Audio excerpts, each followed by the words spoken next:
A little bit about the decline in travel and the decline in the number of flights into, out of, and within China. It is really shocking. What's the number?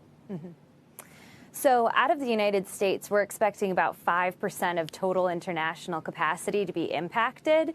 And on top of that, we do expect to see an impact on flights intended for the rest of Southeast Asia that we're connecting through China. So a really wide impact here. So as we look at the number of flights going down, you guys say that round-trip prices to China are up 11%. If demand is down, why are prices going up?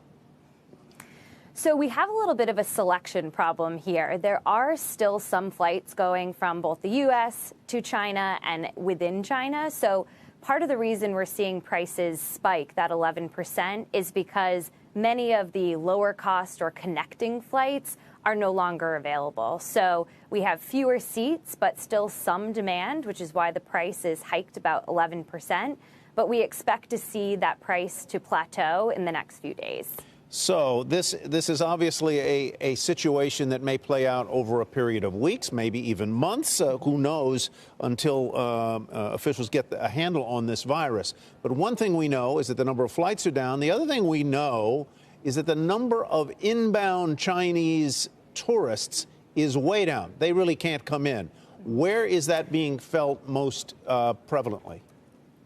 So we'll feel it most in the U.S. and cities like Los Angeles, New York, and San Francisco, who collectively in the next 2 months we're expecting more than 1 million passengers from China.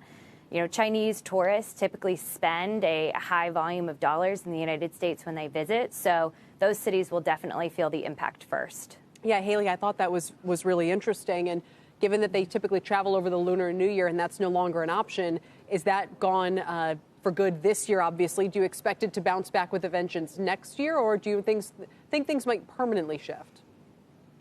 I would expect things to bounce back next year as long as the virus is cleared up. You know, China and travel to the U.S. from China and from China to the U.S. is a growing segment.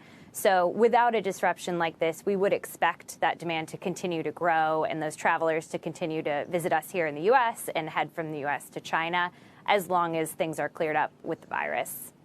I know that financial analysis is not necessarily what you came to do, but I have to think if United holds 18% of the inbound, outbound U.S. traffic to and from China, those tickets are extremely costly tickets generally.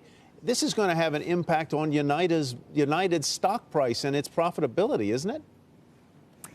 We expect to see these airlines to, have to deal with this loss of capacity and ability to fly.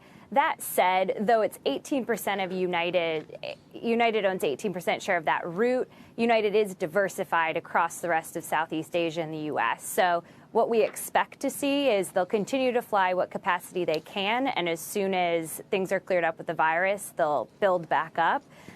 But, in terms of their financials, we expect that they'll do what they can to keep costs balanced.